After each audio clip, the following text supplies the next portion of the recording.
हाँ जी, चलिए हम अपना आज शुरू करते हैं टेस्ट थर्ड, और इसका है 11th बुक का है हमारा टेस्ट थर्ड है ये। Preface to how the other half things adventures in mathematical reasoning, third passage है भाई। और इसमें है आपकी लिस्ट ऑफ हेडिंग्स जो थोड़ी सी आपके लिए टफ रहने वाली हैं, इसलिए थोड़ा सा ध्यान से देखना भाई इसको। और तो चलिए शुरू करते हैं। पहले हम देखते हैं अपना 27, अ रेफरेंस टू बुक्स के रेफरेंस दिए होंगे that assume a lack of mathematical knowledge. Books के रेफरेंस दे रखे हैं जिसमें मैथमेटिकल नॉलेज है जिनकी लोगों की वो कम है, lack of mathematical knowledge books के बारे में। तो अभी देख लेते हैं, इसकी आपको मिलेगी भाई डी में। जिन्होंने कर रखा होगा, सोल्व कर रखा होगा, जिनका एक दो गलत होगा या फिर सारे गलत होंगे, वो बेटर समझ सकते हैं, लेकिन चलिए कोई बात नहीं। The, other scientist have written books to explain their fields to non scientist but have necessarily had to omit, omit मतलब छोड़ना, द मैथमेटिक्स उन्होंने छोड़ दिया। यहाँ क्या है, lack of mathematical knowledge. Books के बारे में बताएंगे जिसमें लैक है उनका मैथमेटिकल नॉलेज का। चलिए, although it provides the foundation of their theories, the reader must remain a tantalized spectator rather than an involved participant, since the appropriate language for describing the details in much of science is mathematics। यानी कि science में भी ज़्यादातर mathematic है और उसी में लोगों की इंटरेस्ट कम है। आगे बुक्स के बारे में बात है, whether the subject is expanding universe के बारे में हो, सबोटोमिक पार्टिसिपल्स हों और क्रोमोसोम्स हों। Though the broad outline of scientific theory can B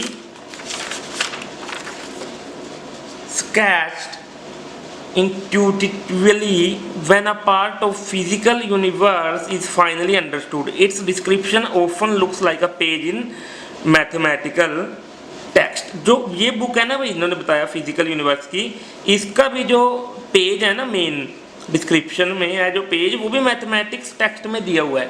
और जबकि ये कह रहे हैं कि हमने तो मैथ छोड़ना है भाई, छोड़ दिया, तो उन्होंने मैथ ओमिट द मैथमेटिक्स मतलब छोड़ देना। तो ये है अभी वो बुक्स के प्रकार बताए हुए हैं कि कौन कौन से हैं, और इसमें जिन उनका मैथ में इंटरेस्ट पहले ही कम था, तो इसलिए 27 का आंसर रहेगा आपका डी। 28 देख लीजिए, the way in which this is not a typical book about mathematics, एक ऐसा रास्ता जिसके जरिए this is not a typical book about mathematics, कि ये कोई टिपिकल मतलब एक मुश्किल बुक नहीं है मैथमेटिक्स की। अभी देखते हैं, आंसर है इसका B.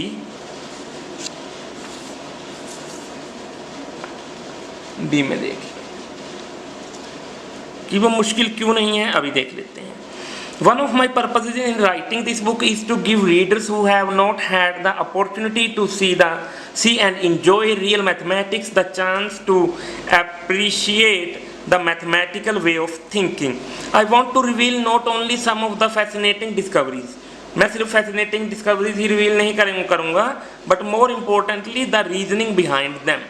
In that respect this book differs from most books on mathematics. ये कह रहे हैं ये जो मेरी बुक है ये अलग है और मैथमेटिक्स से, written for the general public. Some present the lives of colourful mathematics, ठीक है, कलरफुल मैथमेटिक्स पेश कर रहे हैं कहीं। Others describe important application of mathematics, yet जबकि others go into mathematical procedures but assume that the reader is adept in using algebra. तो मतलब ये कुछ प्रकार हैं जिससे कलरफुल बनाना उसको, या फिर ऐसे डिस्क्राइब करना कि इंपॉर्टेंट एप्लीकेशन है मैथमेटिक्स की, ठीक है। तो मतलब इस तरीके से इसके फायदे बताए गए हैं कि ये इतना टिपिकल नहीं है, तो इसका रहेगा आपका बी।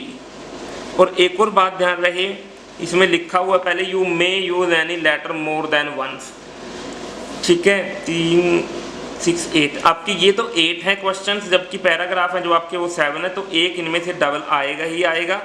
वो है आपका 31 का, mention of different focuses of books about mathematics, इसका भी आपका बी है। Different focuses of books, different focus कैसे है मैथमेटिक्स का, इसमें हमने देख ही लिया है कि कोई अपना कलरफुल के तरीके से अदर्स ने डिस्क्राइब किया important application of mathematic procedure को और यूजिंग अलजेब्रा। तो मतलब ये इसके कुछ प्रकार हो गए, तो इसलिए इसका भी आंसर आपका बी रहेगा। आगे देखते हैं 29 personal examples of being helped bye mathematics. एक भाई पर्सनल एग्जांपल्स दिए होंगे किसी के पर्सनल जिसकी मैथमेटिक ने मदद की है, बीइंग हेल्प्ड जिसकी मैथमेटिक ने मदद की है। पर्सनल एग्जांपल देखते हैं और कहीं आपको नहीं मिलेगा, आप जी में चलिए, आप पढ़ के देख सकते हैं चाहे स्क्रीनशॉट ले सकते हैं। फिजिशियन रोट, अब दो की बात है, एक फिजिशियन है और एक ये लॉयर है। The discipline of analytical thought process in mathematics prepared me extremely well for medical school. ये आदमी क्या कह रहा है कि मैथ ने मुझे मेरे मेडिकल स्कूल में परफेक्ट बना दिया। In medicine one is faced with the problem which must be thoroughly analysed before a solution can be found. The process is similar to doing mathematics. और वो ऐसा ही था इसका सब्जेक्ट जो जैसे हम मैथ करते हैं वैसे ही इसने करना था। अब एक लॉयर का आ गया भाई example, made some point although I had no background in law not even one political science course, I did well at one of the best law schools, I attribute much of my success। मैं किसे श्रेय देता हूँ ज़्यादातर मेरी success का, there to having learned truly the study of mathematics को and in particular theorems how to analyze complicated principle। Lawyers who have studied mathematics can master the legal principle in the way the most others cannot। यानी जिन्होंने math की भाई coaching ली, math की study की, चाहे वो lawyer हों चाहे वो हों फिजिशियन, उनको फ़ायदा उस चीज़ का मिला है। तो ये आपके पर्सनल एग्जाम्पल दिए हुए हैं इसमें, इसलिए इसका आंसर रहेगा आपका जी। आगे देखिए 32 a contrast between reading this book reading other kind of publication. यानी कॉन्ट्रास्ट क्या होता है भाई, उसका विरोध मतलब कि उल्टा बात करना है ना। कॉन्ट्रास्ट जैसे हम कहते हैं कंपेयर करना। रीडिंग दिस बुक, एक तो इस बुक का कंपेयर और अदर बुक्स के साथ इसका कंपेयर किया होगा। तो 32 का है आपका आंसर ई। अभी देख लेते हैं, इसकी पहली लाइन से ही आपको पता चल जाएगा। देखिए still the non mathematical reader can go for in understanding mathematical reasoning. Non mathematical reader की बात हो गई। अब ये कह रहे हैं कॉन्ट्रास्ट होगा एक तो मैथ पढ़ने वाले का, एक और बुक पढ़ने वाले का, वो देखते हैं। This book presents the detail that illustrate the mathematical style of thinking which involves sustained step-by-step analysis, experiments and insights. You will turn these pages much more slowly। अब ये देखिए स्टेप बाय स्टेप, मैथ में क्या करना पड़ता है, step by step चलना पड़ता है, एक्सपेरिमेंट करने पड़ते हैं।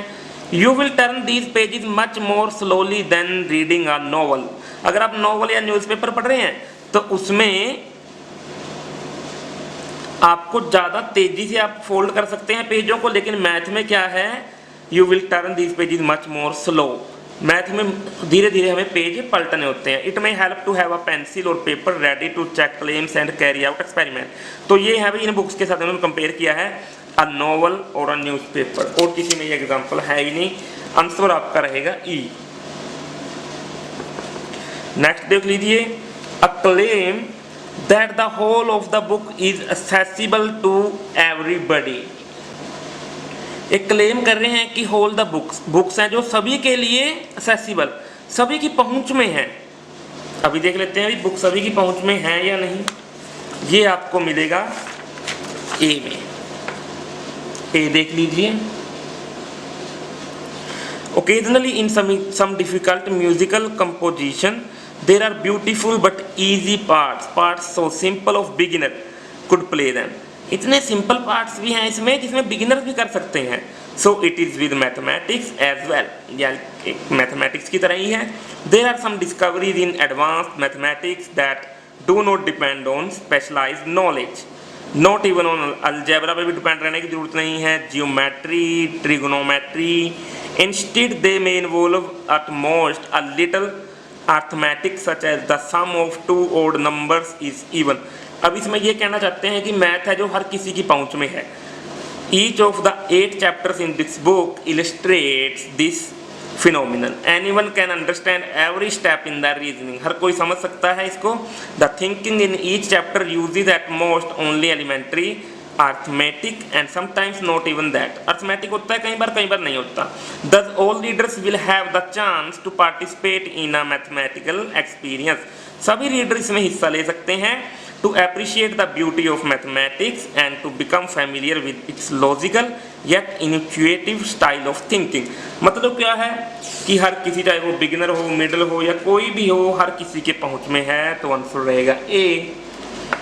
34th, a reference to different categories of intended readers of this book.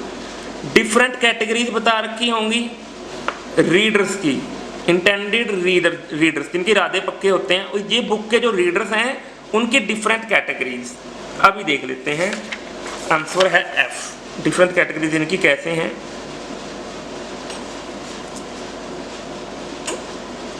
As I wrote, I kept in mind two types of reader. देखिए दो तरह के रीडर बताए हैं. Those who enjoyed the mathematics until they were turned off by an unpleasant episode. एक तो उस तरह के हैं जो मैथ को तब तक एंजॉय करते हैं जब तक उनको शट डाउन नहीं कर दिया जाता, कोई बुरा एपिसोड उनकी लाइफ में नहीं आ जाता, तब तक वो करते रहते हैं. Usually around 5th grade and mathematics, ठीक है, who will find much that is new throughout the book. This book also serves reader who simply want to sharpen their analytical skills. अब ये बात हो गई बुक कैसे कैसे मदद कर रही है. यहाँ है बुक उनको शार्पन करती है एनालिटिकल स्किल्स.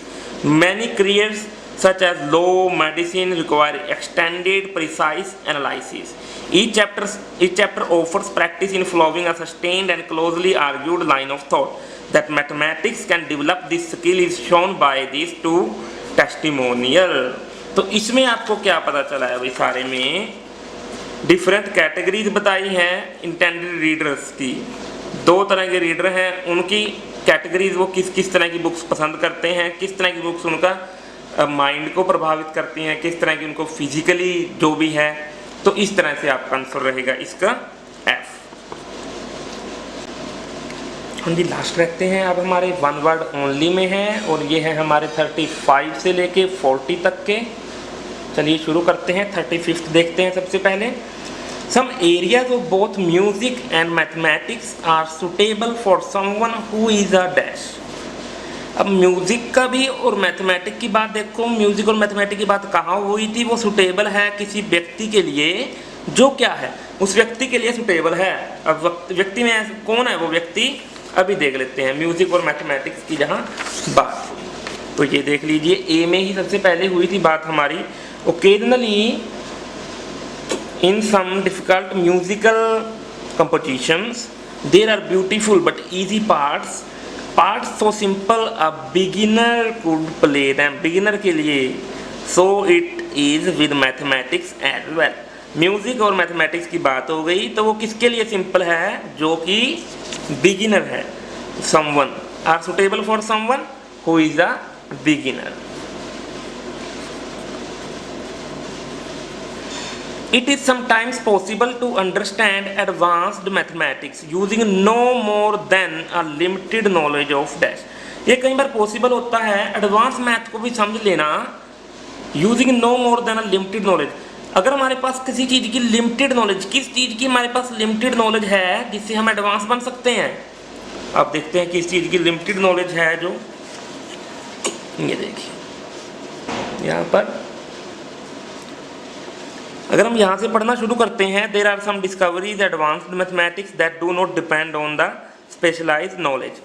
अब हमें इनकी जरूरत नहीं है, not even on algebra, geometry, trigonometry. Instead के बजाय अगर हमारे पास थोड़ी नॉलेज किस चीज़ की है, they may involve at most a little arithmetic. Little अगर हमारे पास arithmetic such as the sum of two odd numbers is even common sense. तो अगर हमारे पास लिटल, अगर हमारे पास इन चीज़ की नॉलेज भी नहीं है और थोड़ी नॉलेज इसकी है तो हम एडवांस बन सकते हैं. तो ये है आपका अरिथमेटिक.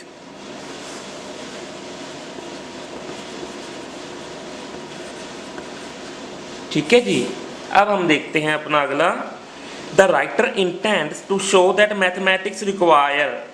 राइटर कह रहा है कि मैथमेटिक्स को क्या चीज़ चाहिए, रिक्वायर्स डैश थिंकिंग. मैथमेटिक्स में हमारी थिंकिंग कैसी होनी चाहिए, as well as analytical skills. Analytical skills भी होनी चाहिए और थिंकिंग कैसी होनी चाहिए, अभी देख लेते हैं. इसका आंसर आपको मिलेगा, ये देखिए यहाँ हमारा एनालिटिकल की बात हुई है। अब इसको गौर से देखते हैं। I hope this book will help bridge the gap separates two cultures. ठीक है, ये देखिए ह्यूमैनिटीज एंड द साइंसेस, और should I say right brain को क्या कह रहे हैं, intuitive, intuitive, and the left brain है एनालिटिकल। तो अगर हम देखें, एक तो इन्होंने एनालिटिकल की बात की है, एनालिटिकल स्किल होना चाहिए, और एक और क्या होना चाहिए, एज वेल एज, इसके साथ ही। तो इसके साथ तो भाई आपका यही लगा हुआ है, इंट्यूटिव लगा हुआ है भाई, देखो intuitive and left brain, analyze, analytical, numerical. आगे भी देख लेते हैं। As chapter will illustrate mathematics is not restricted to the analytical and numerical.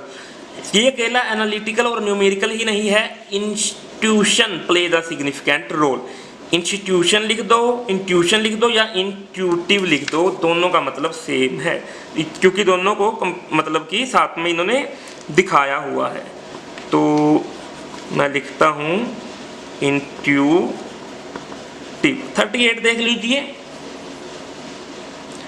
Some books written by dash, किसके द्वारा लिखी गई हैं, have had to leave out the mathematics that is central to their theories. Some books written by, किनके द्वारा लिखी हुई हैं अभी बुक्स, जो चाहते हैं कि वो लीव आउट द मैथ, वो मैथ छोड़ना चाहते हैं जो सेंट्रल है उनकी स्टोरीज का।